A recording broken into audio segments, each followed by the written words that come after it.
everybody. Welcome to another edition of The Lighter Side of True Crime. I'm your host, Keith Rovere. Today, we are having somebody I've been wanting to talk to for a very long time, Dr. Gwen Adshead. If you're familiar with Broadmoor Institution in the UK, the infamous Broadmoor, were at one time a prison. Now it's more a mental health facility. Names like the Yorkshire Ripper, Charles Bronson, some other famous names from the UK have spent many years there. She spent 20 years in counseling there as a forensic psychologist, psychotherapist, and she's written many books, and I'll put the links in the description. She's done great work, and I love her approach, which I think more people in her field should have, having compassion, just being kind and really wanting to help. Not trying just to make a name for herself, but wants to make a difference and bring awareness, not just of mental health reform, but prison reform, what we need to do. And she's just a wealth of wisdom. And let's just get right to it. Without further ado, let's talk to Dr. Gwen. Well, first of all, thank you. Thank you for taking the time. I appreciate it. Oh, it's funny. My pleasure, Keith. It's funny, as we're already talking, I already feel like I'm running out of time because like the wealth of information that you have that I know I'm not even going to scratch the surface on, just pulling from you. But why don't we start out by talking about your passion for what you do and the mental health field, especially helping violent offenders. I mean, because you have to have a passion, not just to write the books and do the lectures and the 20 years of Broadmoor, and let alone everywhere else, but to sit alone in a room with a violent offender, maybe even a serial killer, and say to yourself, I can help. I think I can really make a difference. Where did that all come from? I mean, where did this journey really start? When did it really realize, I really have something here? I really think I'm making a big difference here. Wow, what a great question. What a great question. Well, I have to say, my interest in this work really started in a kind of intellectual way. And my intellectual interest was about how mental illness could excuse people in criminal courts. Because in my role as a forensic psychiatrist, this isn't the same in the US exactly, but in the UK, when you train as a forensic psychiatrist, you not only give lots of expert testimony in courts, all kinds of courts, not just criminal, all kinds of courts, but you also offer assessment and treatment to people with mental disorders who've been violent. And that means sometimes taking people from prison, but sometimes the courts send us people direct to our secure psychiatric units. You mentioned Broadmoor, like if they're found not guilty by reason of insanity. But we also have a defense whereby if you have a mental illness at the time of the killing, that might mean that you get sent to hospital instead of to prison.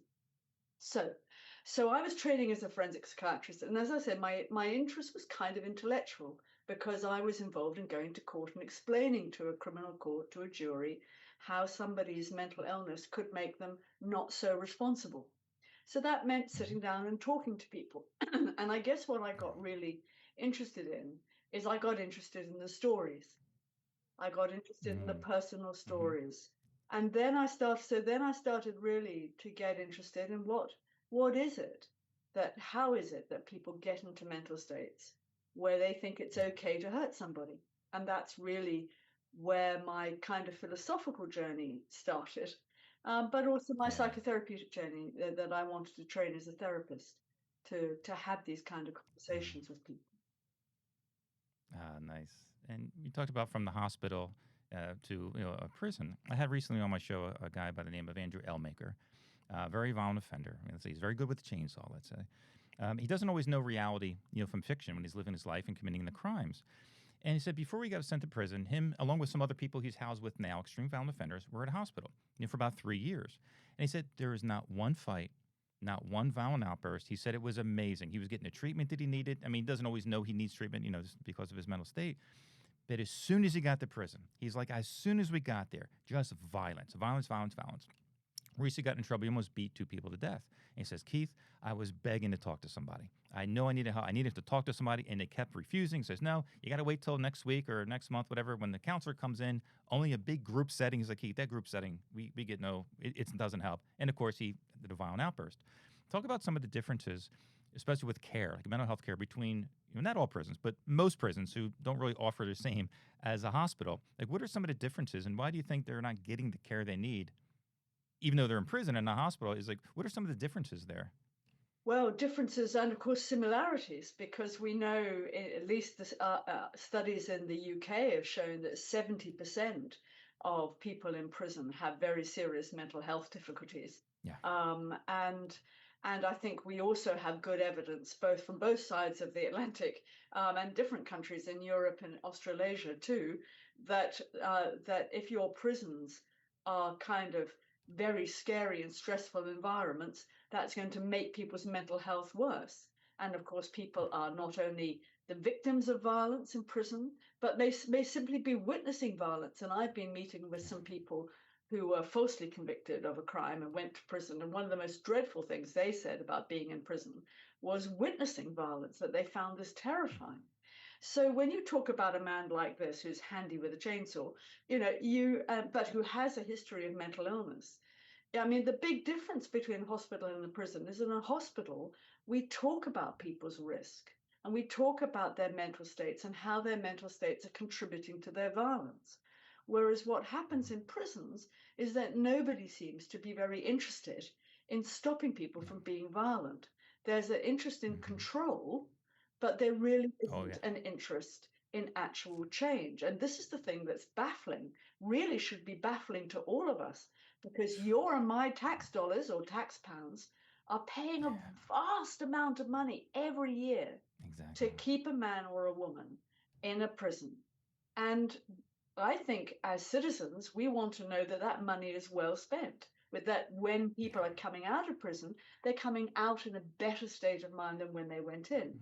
And if that's not happening, then we're not getting good value for our money. If we're just paying to treat people badly, all we're doing is making it worse for ourselves, because it means that when they come out, they might be even more dangerous, and none of the risk factors that we could help with have been addressed. So we're sending out somebody who's kind of madder than ever and really disturbed and upset, and we had an opportunity to help. So that's why and why I think I felt really called as a doctor, as a physician, to work in secure psychiatric hospitals, was because I wanted to make a difference to people's welfare. I really felt that actually if we could help one person become less violent and more connected to other people, then that was really worth doing. And I've been very blessed to be able to do that kind of work for over 30 years with lots of other people, not on my own. You see, the great thing is I never have to do this work on my own. I do it with other people, and it's great. Yeah, that's wonderful. Have you ever found yourself? I talked to, I would say numerous, but maybe 3 or 4 psychiatrists over the years who spent time in prison or working in prison, not spent time in prison.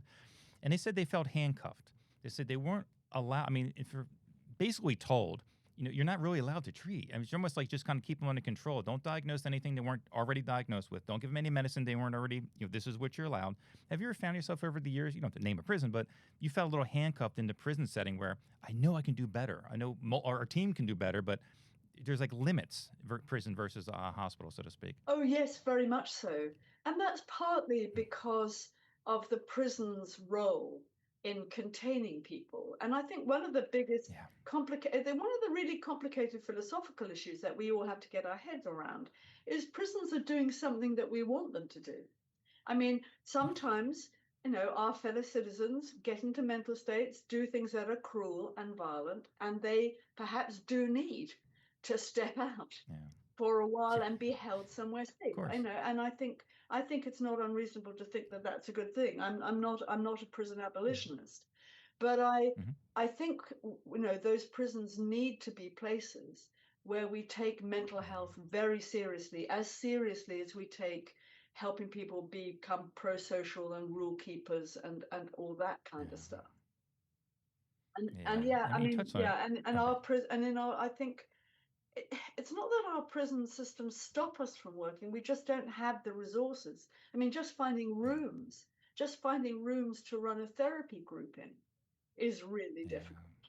For example, our prisons are not built with lots of therapeutic spaces necessarily.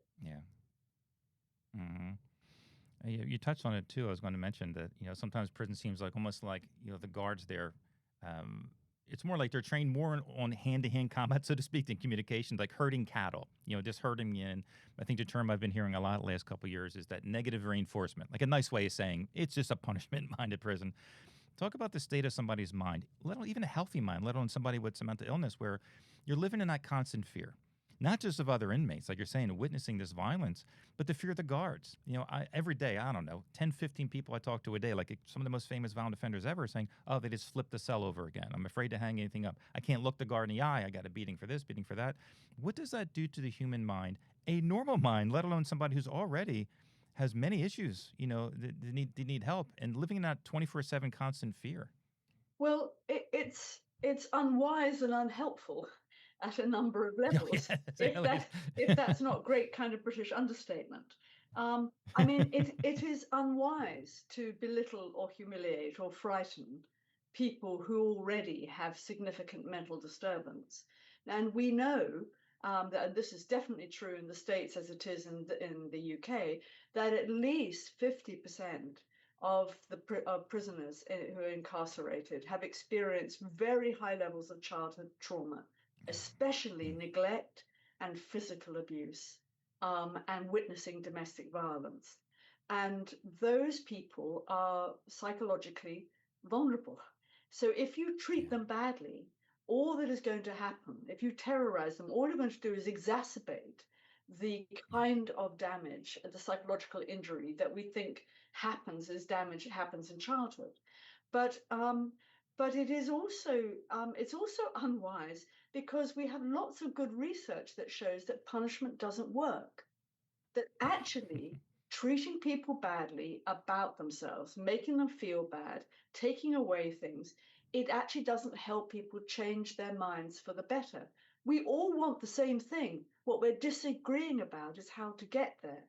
And part of this comes, I think, from a very understandable and very human distress.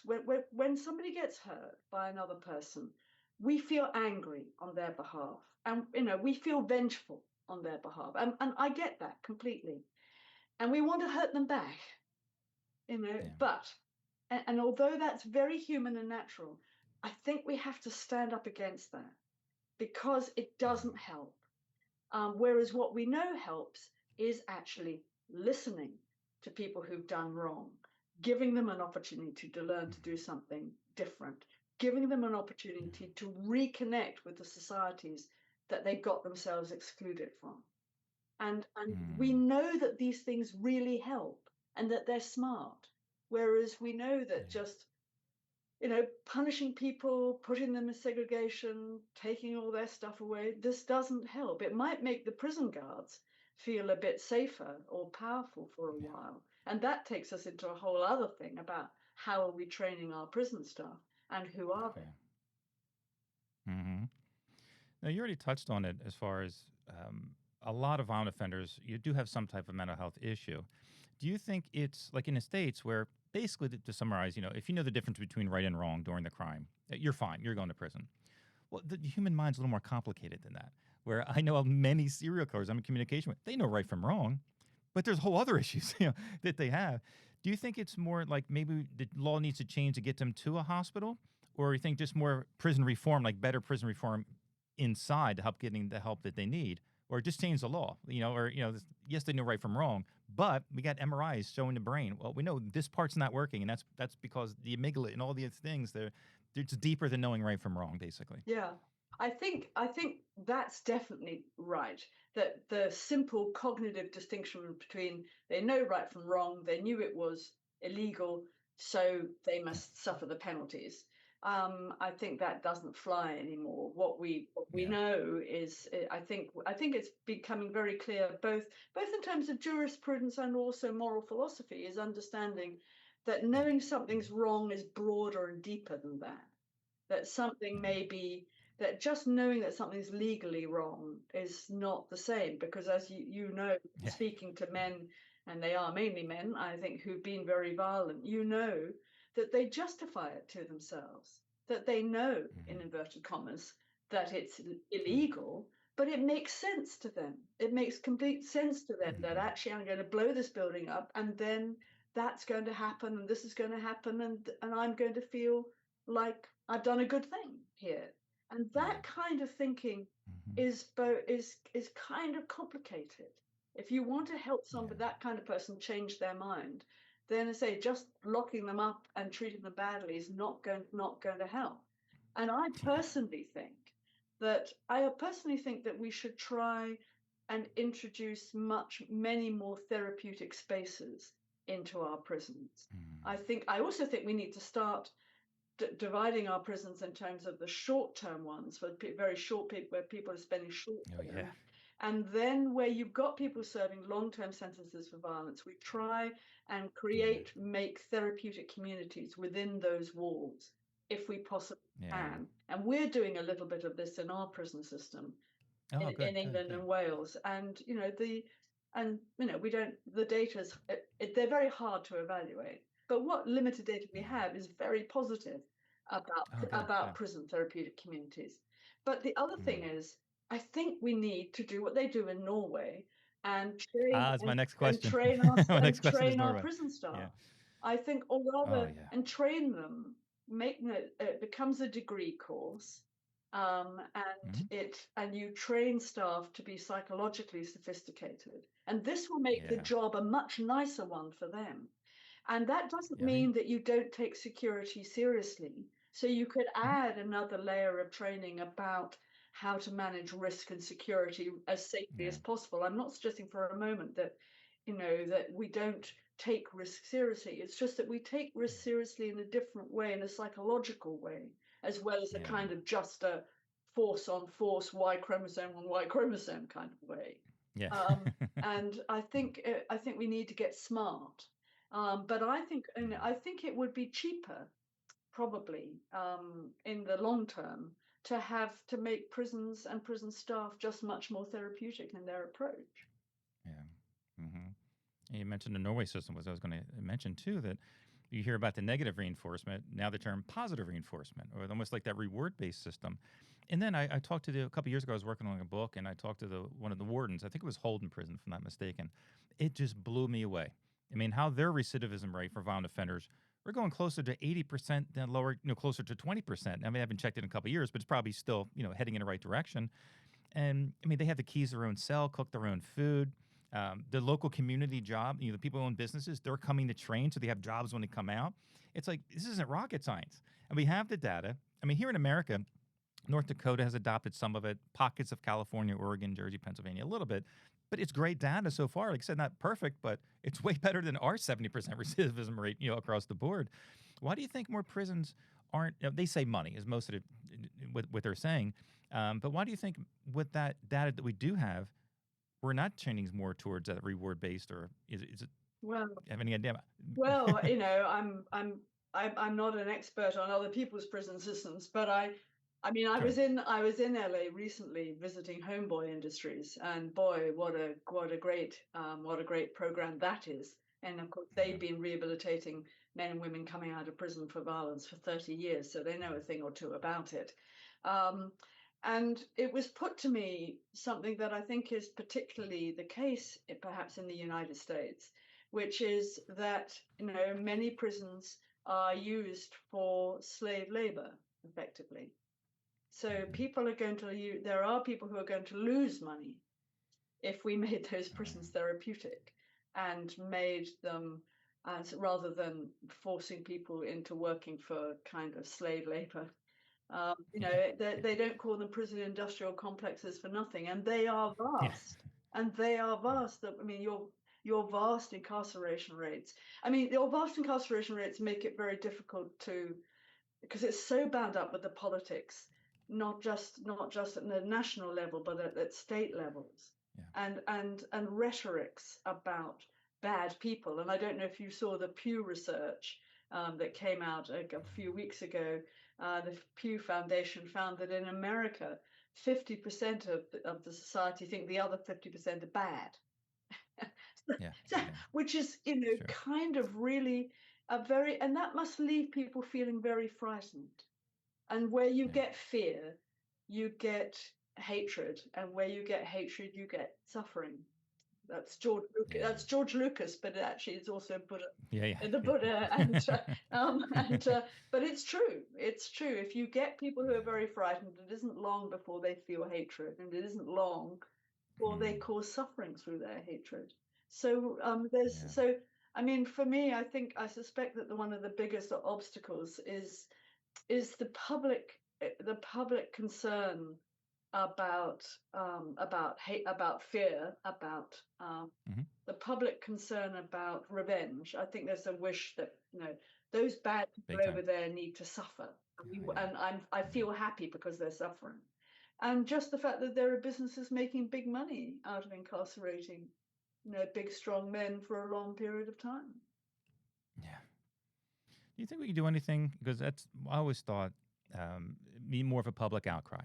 Because you're right. Even when people hear about what I do from a distance without really researching me, how can you be nice to them? You lock them up, throw away the key. We're glad they're suffering and torture. Who cares? But my argument usually is, well, most violent offenders are going to get out. Maybe not the serial killer level, but most extreme violent offenders, 10, 20, they're going to come out. What if they're your neighbor? And your little kids or a neighbor to your kids or your kids walking from the bus stop and you got somebody who's twice the monster that he was when he went in because of what happens in prisons. Wouldn't you want that person rehabilitated? Now, I think you would actually want somebody who now knows kindness, love, mercy, compassion, who can hold a job, people skills, and all that. What do you think we can do to start changing the public's mind? Because that is to me definitely one of the biggest things. Because that's what's going to change the politician's mind, who maybe can make things happen. But without the public outcry, why as a politician doesn't? He's not going to overstep his bounds, so to speak. And is there anything you think that stands out to you that we need to get the word out? I mean, that's part of what I do. I mean, this is my little platform, my little one person trying to make a stand. But what else do you think we can do to get more awareness out there? Well, I think I think you must keep doing exactly what you're doing and encouraging other Yeah. people to do the same. I think people like you need to get together with other people who are doing the same thing and form a kind of network across the land. So you and Greg Boyle and and everybody else who's doing this kind of work, asking just the same questions that you are. Mm-hmm. Because if you guys get together and form a network, I think that helps to kind of give a framework for protest. I think we also need to be getting the word out that punishment doesn't help. That I mean, that seems to me to be important. That okay, it's a rational argument and it doesn't deal with fear and hatred. But if punishment, treating people badly, really doesn't help, then is that really smart to be spending lots of money on that? And finally, I do wonder whether, we need to be asking people, are you happy to have your money spent this way in a way that actually makes things worse, not better? Are you really up for that? Is that really what you want? Do you really want some of your tax pounds and dollars to be spent on something which is actually a bit pointless when it could be spent Yeah. on something better? And if your need is for revenge, why don't you come to my revenge support group? I wonder whether we need to be developing Yeah. revenge support groups for people who are full of distress. I mean, one of the things I feel very strongly about is that we don't have enough support for victims of violence. So people who've survived terrible attacks by some of our people who've survived domestic violence, people who've survived terrible physical abuse as children. These are people who are angry and vengeful for very understandable reasons. Yeah. And they need help with that. They need help to be able to grieve, to lament, to rage, and then perhaps to let that go, not forgive, because that's not on our agenda. That's up to individuals and the grace that's there for all of us. But just being able to let go of that poison of bitterness. And we could do something to help people with that. If we did more to help people with the bitterness of their anger and their cruelty, perhaps in the communities, perhaps that would help a bit too. Yeah, very wise words for sure. Um, we were talking a little bit earlier. You touched on solitary confinement, some of the dangers of prisons. I had on my show recently one of the expert witnesses here in America for the dangers of solitary confinement, Dr. Terry Coopers, who I just loved to death. Had a great podcast with him, and I learned so much. And one thing I learned that I live right outside of Philadelphia, right over the bridge, and I didn't realize that solitary was really started there. From a religious group, the Quakers, and supposed to have been a time of, prayer, meditation, thinking of your crimes and repentance and all that. And then quickly they realized, oh, this is bad, from the memory loss and everything that happens. Talk a little bit about the dangers of solitary confinement long term, because I think you had mentioned, what was his name? Oh, the Devil You Know book. Gabriel, I think his name was. where anybody who's spending a long period of time in solitary, even with a perfectly sound mind, there's going to be issues with there. But somebody like a Gabriel, who not only spent long period of time there, but then you're expected to come sit alone in the room with the counselor, be so comfortable to open up about their inner feelings and this and that. How does that? It doesn't work. I mean, how do you what are some of the dangers of solitude? What does that do to the human mind? And then how do you even break through that wall just to get to the normal conversation about counseling when you're like somebody like a Gabriel?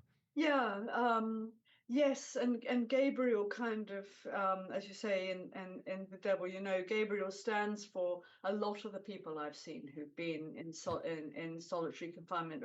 Because, I mean, even in psychiatric hospitals, we do seclude people sometimes when they're very disturbed, and that, Sure. because we hope it's going to give them a chance to kind of calm down. But the danger of it is that it isolates people even more, makes their mental illness worse, and also makes them feel ashamed and excluded.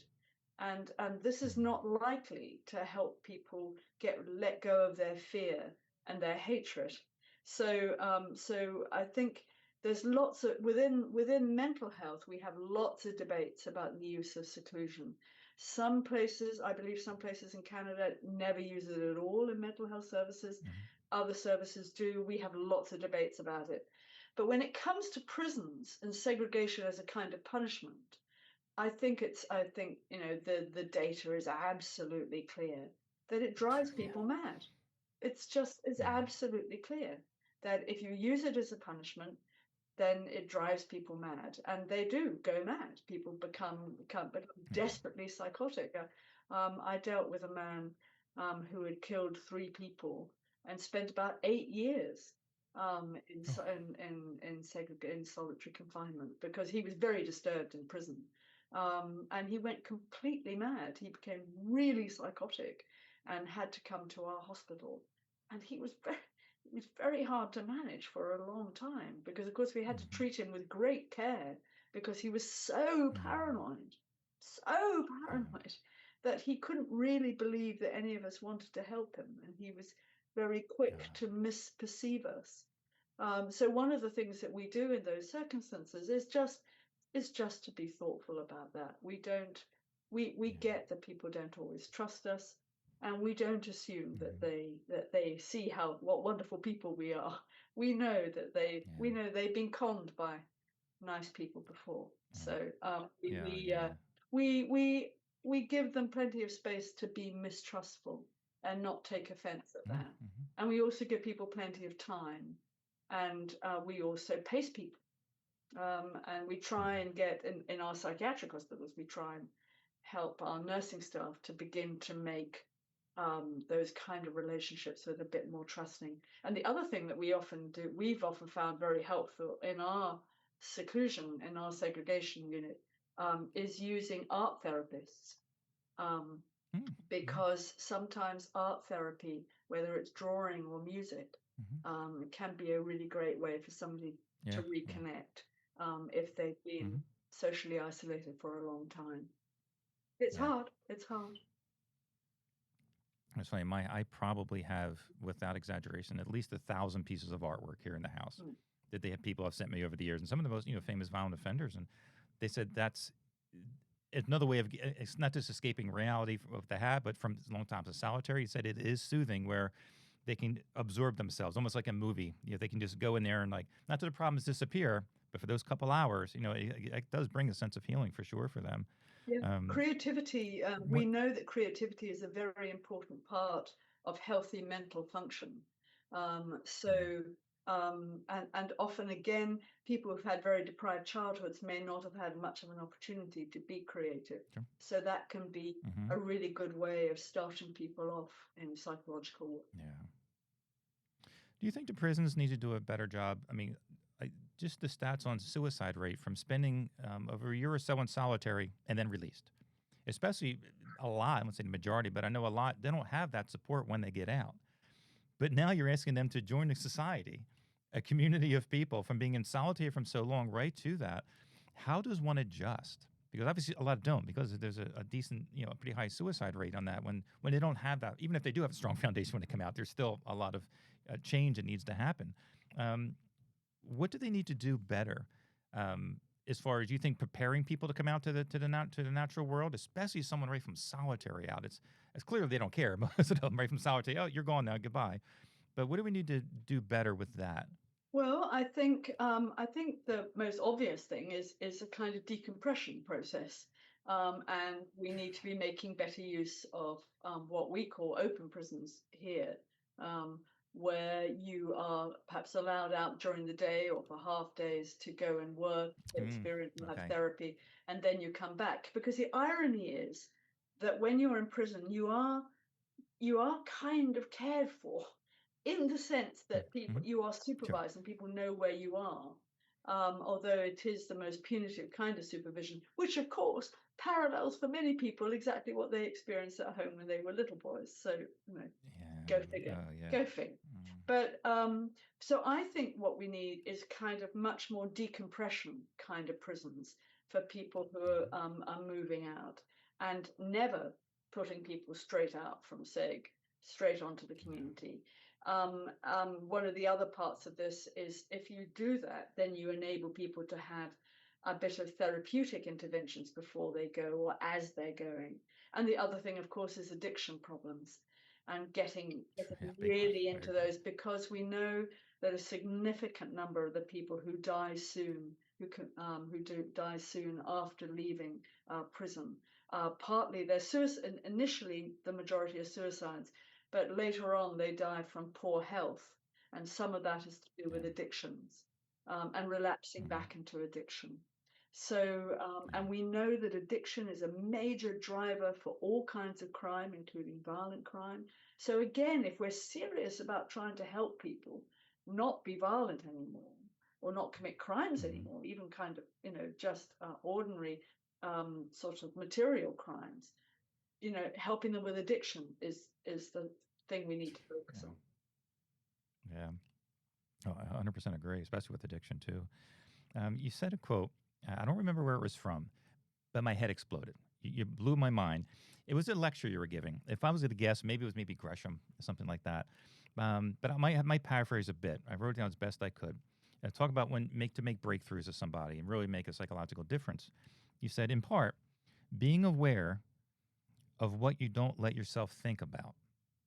Can you unpack that a little bit? Because when I heard that, I'm like, oh, because I was so many things that I could do. But what were you really, trying to get at there? What was the meaning behind that? Unpack that a little bit. Well, what I was trying to get at is that we have different layers to our minds, I think, and especially when we're in relationships with different people. Um, but the conscious stuff is very clear. And sometimes, if we're given a bit of a space to think, then other thoughts will come to our minds that we haven't thought of before. Mm. Perhaps they were there just waiting to be thought. But one of the big changes, and when people change their minds for good, it often starts with having a brand new thought that they hadn't thought of before.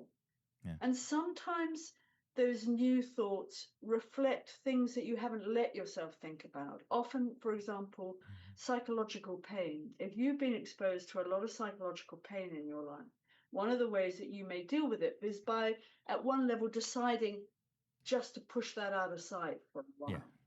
while, and Mm-hmm. like parking it. It's not repressing it exactly. It's kind of saying, I'm not going to think about that anymore. And then after a while, it just stops being on your radar at all. So sometimes what we do in therapy is just make spaces where it's possible for people to allow thoughts to emerge, Yeah. new thoughts emerge. Yeah. But sometimes it's quite difficult to do this on your own. It's interesting what you said about early Christian communities and silence, Mm-hmm. because of course some of the monastic communities also have an idea that people's mind, if you're sitting in silence and reflecting on your mind, you may be able to have new thoughts, which Yeah. are Yeah. which are which Exactly. are important, and help you see something in a new way which you didn't see before. And if you see something Yeah. in a new way, then all sorts of new things can happen. So Yeah.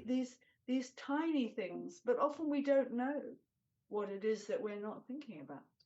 And Yeah. one of the reasons that I came to that too was that I realized that a lot of violence that we see in our hospital, a lot of violent incidents arose because the staff members involved had not considered how risky this person might be, that they had put out of their mind why this person might actually be scared and miserable, and why you might want to treat them quite carefully. That Yeah. and so that's really was also what I was getting at, is that, you know, we don't always want to think about what we bring to the party. You know, we're very cute. We're very clear on what other people are doing or thinking, Yeah, of course. but we Yeah. don't always admit what we're bringing to the dialogue.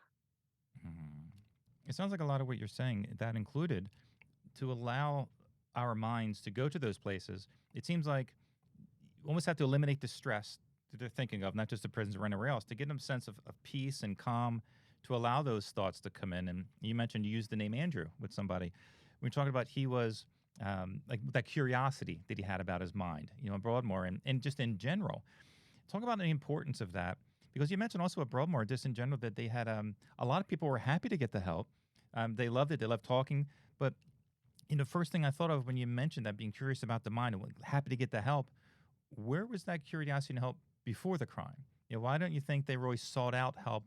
Because nowadays, maybe not decades ago, but at least in the last 20 years, help is you can get help for free. I mean, there's a number to call. You can get it if you really sought it out. What do you think that divide was, where they're happy to get it now, and like legit happy to get it, not just putting a show on for the parole board, which some people do too, of course, but with all the help that's out there, why don't you think people now or even back then weren't really seeking it? It's a really important question, Keith. And for me, it goes to this question that I've been kind of wrestling with my entire professional life, which is what is the state of mind? What are the components or the aspects of the state of mind in which you decide you allow yourself to be cruel or to damage or to destroy another person? And I think that state of mind can build up over time. And it's built up of lots of different factors. It's not just like it happens, boof, one day. I think it can grow over time. I think it can be fueled by complicated things like grief. I think it can be fueled, obviously, by addiction. It can be fueled by fear. But I think it can sometimes be fueled by a sense of excitement and power. And I Sure. think if you haven't, if for a long time you felt helpless and hopeless and worthless, then I wonder if sometimes, as that malignant state of mind begins to grow, you begin to think nothing else matters now but this. And I don't want to stop this happening now. I'm guessing that some of Yeah, your I got you. serial Yeah. killers, I think some of Yeah. your serial killers will probably have described this to you, that Oh the yeah. state of mind, it just grows, and you kind of get identified with it, and you think, this is it. This is who I am. This is what I'm going to do. This is how it's going to be. And you don't allow any doubt to come into your mind, because in a way, it's that pathological certainty that gets in the way of curiosity. One of the things that marks out a very abnormal state of mind is this state of mind which is absolutely certain about Yeah. what is right, Godlike, what is right, I'm God in a yeah, sense too. yeah, what is right and I'm right and I know everything and there are no doubts in my mind, and yeah, and that is a dangerous state of mind, and in that state of mind you won't think of yourself as needing help. You'll think, right, this is it, this is what we're going to do. Yeah. Have you come across people, or people outside of, let's say, a miracle? They're beyond rehabilitation. Like there's nothing. There's nothing we can do for this person, or you think there's always something. Um, it's it's a question I get asked a lot, and I think about it. Every time I think about it, I think, what do I think about this? I think that in the hospital where I work, I think, we see people whose mental states are so damaged that it's very unlikely that we're going to be able to help them get into this type of pro-social state of mind which they could enjoy, and kind of inhabit, if you see what I mean. I mean, the thing is, I sometimes think we take our ordinary pro-social mental health and its joys for granted. Being able to sit like this, with an interesting person, have a conversation, being able to get up from here when it's finished and go and have a cup of coffee. These things and the ability to take pleasure in those things is an extraordinary capacity. But many of our people in secure psychiatric care don't have that. Of course, many prisoners who've been inside for decades, they lose that capacity for pleasure, and that's difficult to build up again. So I think there are people whose mental states are probably too disordered for us to help. And I think there may be men and women in our prisons who are still so stuck in that malignant state of mind that they hate themselves, they hate everybody, they're just so full of hatred they can't, and the hatred keeps them alive. Now, and I think those people are very difficult to help. And I think what that means, but that brings up a new challenge, which is that we still have to care for them. So how do you care? How do you care for someone whose mind is so disordered and so disturbed? How do you care for someone who is just so sunk in a kind of mire of hatred? How do you care for him, even if you can't really see that he's ever going to change his mind for good? How do we still keep caring? That's a really big question. Because I always looked at it, again, from a non-professional aspect, just somebody who does a lot of reading and knowing a lot of, these violent offenders, to where, like, I don't believe anybody is not reachable. But I do believe the first step is they have to allow you or want themselves to be reached, like an addict. Well, if you don't want to really quit, because, they can put those walls up, and you might not ever break through. So, on one sense, yes, not being able to be rehabilitated because you got these walls up. But if you let those walls down and let somebody in, then I believe, I think something can happen. Change can possibly happen. I mean, there might be somewhere just mentally their brain fried in one sense or another, like way, way, way out there. Okay, maybe something. But for those, I think, who want to change, I think some type of breakthroughs could certainly happen if they really wanted to. I'm sure you're absolutely right about that. And actually all the research on psychological therapy and counseling suggests that, the old joke is true. You have to want it. But even a little bit of wanting. I think what we know now is that actually a little bit of wanting can be enough. The fact that you have mixed feelings about changing, the fact that you sometimes miss sessions with your counselor because you're so fed up and angry, the fact that you sometimes walk out of group saying this is a load of shit, that doesn't mean that you're not working. It just means that you're very uncomfortable while you're working. So I think that's the new insight that we've had in the last 10 or 15 years, which is even a little bit of motivation is probably enough to work with and grow something new. Yeah. You said something too that really opened my eyes, and I haven't heard it from like a psychiatrist, or especially a forensic psychiatrist of violent offenders. I think the word you used was it's important for us to be charitable. Talk a little bit about that, the importance of, no matter who you're sitting across from, of being charitable to them. Well, I guess I think that if we really want to help people change their minds for good, then it's the golden rule, isn't it? About treating people as you would want to be treated. So treating people respectfully and treating them charitably means is something that is much more likely to get the outcome that you want. But I also think that it behoves us to be charitable because, if situations were different, we could be sitting on the other side of the table. That we know then we may have more in common with people than we have different. Sure. Some of the differences are very significant, but each of us, I think, knows what it is to do something shameful that we don't want anybody else to know about. We wouldn't feel comfortable telling anybody, and just the fact that ours doesn't involve violent crime doesn't mean that it's necessarily that when comparison is meaningless at this kind of stage. So I just think that charity, that a charitable state of mind, is something that's going to make those other things, sort of faith and hope, more likely. And we're going to need those if we're going to try and do this work. When I heard being charitable, the first thing I thought of was like the word empathy. And I always thought you might be able to answer, you might not. It's kind of a tricky question. But I love like somebody like myself, who I've been helping people for years and years. I think women naturally are a little more empathetic than men. Like I'm not big on the empathy department. I'm the information guy. Get all the information. Like I'm the one the girls love to date, Mr. Fix It guys.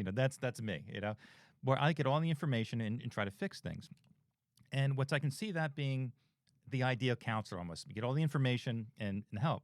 But when you think of empathy, I really thought this can go two ways. Somebody who's very empathetic, if they would make a good psychologist or not, because you hear the horrific story coming at you or who this person is.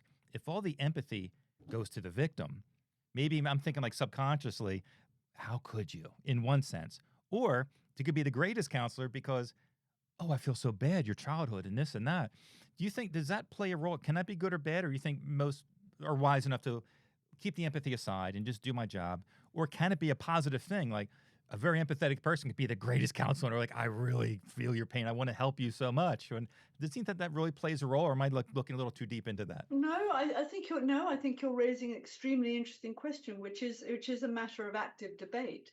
I mean, in The Devil You Know, we talked about an idea which we call radical empathy, which is an empathy which is radical in the sense that it tries to go deep down to the roots of people's difficulties. You're trying that intellectual understanding, that fix it, that kind of intellectual understanding, that kind of radical nature. But also radical in the sense that it takes a bit of a step back and it has a bit of distance.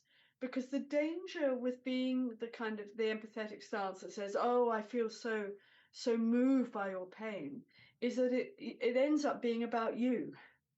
And we don't want therapists and counselors to make their sessions all about them. In the same way as in the ER, you don't want your trauma surgeons to go, "Oh my God, rid of the blood off." You want them to be kind of, "Well, this is bad. What are we going to do next?" But we also, which is your fix it thing, but we also want them to say, "What's important to this guy? Who is this guy? What's important to him or her? How have they got there? What's been going?" We want that kind of empathic curiosity about this person as a person. So for me, empathy is about that curiosity and also about that recognition of difference, Keith. I think real empathy is about recognizing that you have a different mind from mine. It may think differently, it may work differently, it may feel differently, and that's just fine. That difference is worth exploring. It needn't be, in fact, it might be really important to explore if your problem is, killing people when you're unwell. Yeah. And something else you mentioned that, I didn't realize. That's why I love talking to people like yourself, doing research, listening to all your lectures and podcasts and reading your books. It makes sense when I first heard it. I'm like, that doesn't make sense. And then when you unpacked it, I'm like, oh my gosh, I didn't realize that. Is PTSD in violent offenders. I'm like, oh, PTSD? I'm like, then I'm just thinking like correlation with someone who's in war, killing a lot of people, or not just what you're visualizing, but wait, they're visualizing things too. Horrific. They're doing it, but they're actually visualizing. Talk about that and the challenging. Because I said, one breakthrough I thought was great. Maybe there's more breakthroughs. Because again, that's just another wall for you to kind of start chipping away at. Is I think it was initial. I might pronounce it like EMDR, like some kind of eye movement reprocessing where fingers going across. But talk about PTSD in violent offenders, and is it even harder to treat than someone who has let's say standard PTSD, but somebody like from a war or seen personal trauma? Is it really the same? Well, the same as far as treatment goes? Or? It's an excellent question, and the research on this really starts in the 70s with stories about war atrocities committed by American soldiers in Vietnam. So that's where this story really starts.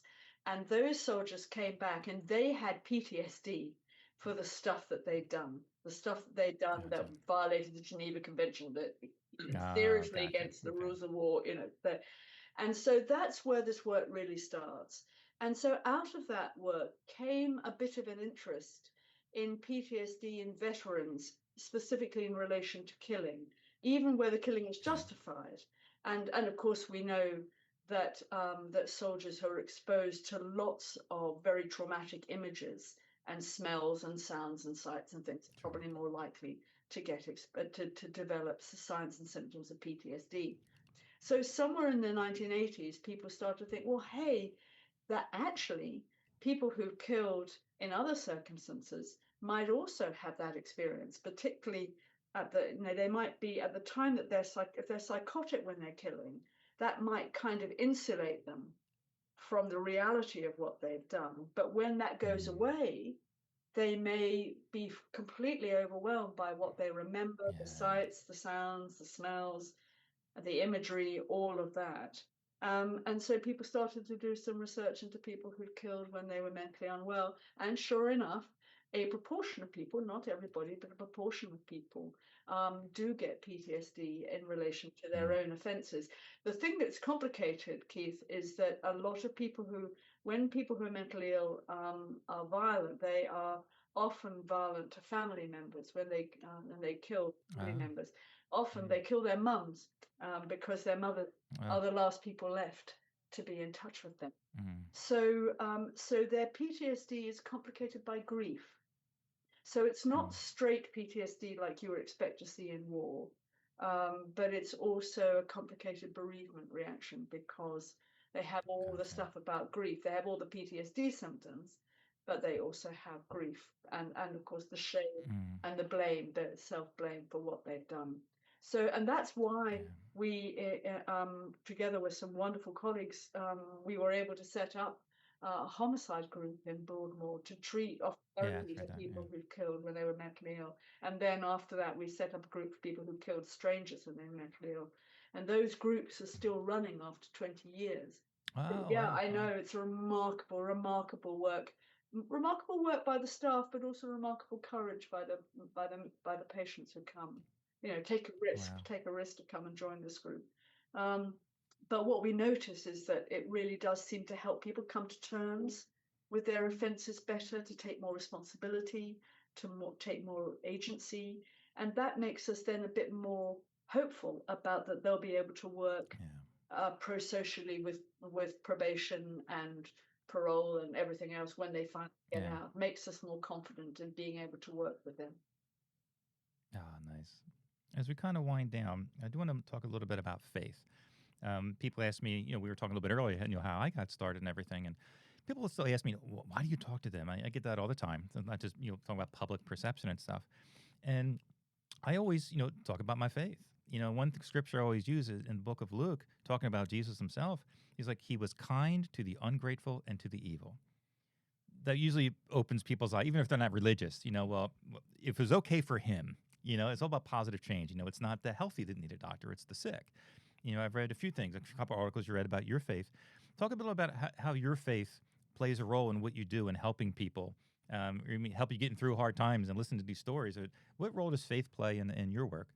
Well, I always felt that that I had been called to do this work and then therefore given the grace to do it. And that was a great, and that has been a mercy and a blessing for me. And like you, I've been motivated too because Christ died as an offender, not the substitutionary atonement thing, but just he was identified as a bad guy and killed by the state as a bad guy.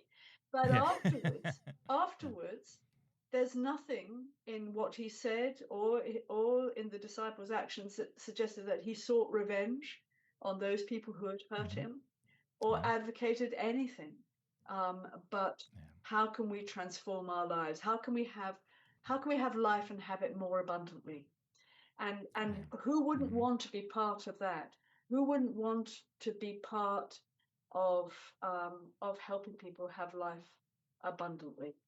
And that seems to me to be something that all of us can share, and we have an opportunity to do that. And if we have an opportunity to help people live their lives more abundantly with grace and goodness and love, then why on earth wouldn't we do that? I mean, what's the alternative? Yeah, exactly. Exactly. Is there really can we think of a better way to live our lives than helping others live their lives more abundantly? I can't. Yeah. I'm also mindful about Yesterday. Matthew Okay. 25, though, that the king will say, Mhm. did you go to prison? Yeah. Did you go to prisons? When did we see Yeah. you in prison? Or well, when you went. Yeah. When you went, I To was, the least of these, you yeah, did to me, or did yes, not yeah, do it. Yeah. yeah. When Mm-hmm. you went to prison, you saw me. I said, okay, Yeah. I'm there, Lord. It's Yeah. okay, I get it. Mm-hmm. Yep. Don't have to tell me again. Yesterday, as I'm kind of Yep. yeah, exactly. As I was kind of putting some finishing touches yesterday, there's a book that escaped me. I didn't realize you read it. That you wrote it. A short book about evil. One, and one I would say, how does your faith? Because you look at, we know that there's a spiritual aspect to evil, and obviously a physical presence. With most doctors will kind of usually focus on that aspect of it. But how does your faith change your definition of evil? And give me a little shortcut, a little bit of what is that book about? Because I'm definitely picking it up this week reading it. Well, the first thing you need to know is that the short book about evil never got made. It never got written. It got turned into the devil you know. So that's the first thing Okay. to say. But the second thing is to Gotcha. say is that some of the issues that I wanted to talk about in the short book about evil, and there's a funny story which I'll tell you, which is that because I had been going to write this book, it was up on Amazon for a while as something that by me, although it never got written and never got published, but it got a review. Okay. It got a review, and it got Gotcha. a bad review. Okay. It got a bad review. Oh no. But the other book I wrote, which is called 4 Questions About Violence, is based on some public lectures on public radio I gave a couple of years ago. And in there I talk about the points about evil states of mind and about how they're different from mental illness. And what I talk about there is really about the 7 deadly sins and about the psychological aspect of those, because I think that account of the 7 deadly sins it's the kind of OG of the psychology of how people come to do horrible things, and they're driven often by pride and greed and hatred. And I think that these and envy and pride and envy and hatred seems to me to be very important kind of foundation stones for an evil state of mind. So I'm kind of more interested in evil as an adjective rather than a thing that's out there, a kind of state of mind that we can all get into, but with grace, perhaps we'll be able to avoid it. Yeah. What I've been doing the last couple of interviews is, I have an AI program, questions here and there. And I put all the information I'm going to say to somebody and it's like, come up with a question. So it's actually been pretty good. So my AI program, which his name is George, George wanted me to ask this. He says, when you're sitting across from someone who has done something truly horrific, something most people couldn't even imagine, what do you actually feel in that moment? Like the first time, is it fear, curiosity, compassion, or something entirely different? Well, if I've gone to see this person, then the chances are that they've agreed to see me. So I'm curious. Oh, good point. I'm curious. Yeah. I don't see people who don't want to see me, or very, very rarely. So I usually go there curious. And also, if they've expressed the wish to see me, that means that they must want to work on themselves. So no matter what they've done, that's what I'm there to do. That's my job. And the present moment, is always the sacramental moment. So that's what counts. And that's what counts. Yeah. Do you ever find yourself getting caught up to, people ask me all the time because I talk, famous serial killers. And I think the media portrays them big, like this myth almost, like they're bigger than life. Like everybody's a Hannibal Lecter, so to speak. Like, for example, the Yorkshire Ripper, you had it in Broadmoor. And like, well, what is it like to talk to this person? Well, most serial killers that I know, if they're writing somebody back and forth to get to a phone call, they all tell me this. It's like, I hear their disappointment. Like when they're expecting this and you're like, hey, they want to talk about football, just something generic. Do you think the media has blown this up so big where like, because I heard many people ask you about the Yorkshire Ripper, and your response is kind of like my response. You mean Peter? That's Peter. So do you find yourself, you feel that perhaps, because I know you don't, because from reading your works, you're like, no, like you said, curiosity, and it's just a person, you're looking more of a mind in a human being than everything surrounding him. But do you feel that though, from you or other people who are trying to help, that the myth of people, if they have a famous name, it's there, you obviously cut through it, and I can cut through it, but most people, they get caught up in the myth of who these people are and it might hinder them. Yeah, I think the problem is that as violence rates fall across most countries and civilizations, um, I think we tend to we almost valorize serial killers. They become incredibly interesting, not quite heroic figures, but they kind of, oh, they must be absolutely fascinating, like pop stars, like celebrities. Yeah. And of Yeah. course, when I meet them, their violence is all in the past. That's all in the past. They are now deactivated in terms of their power. Yeah. I'm seeing Yeah. them in a way where I'm working as I'm a part of the system that has power over them.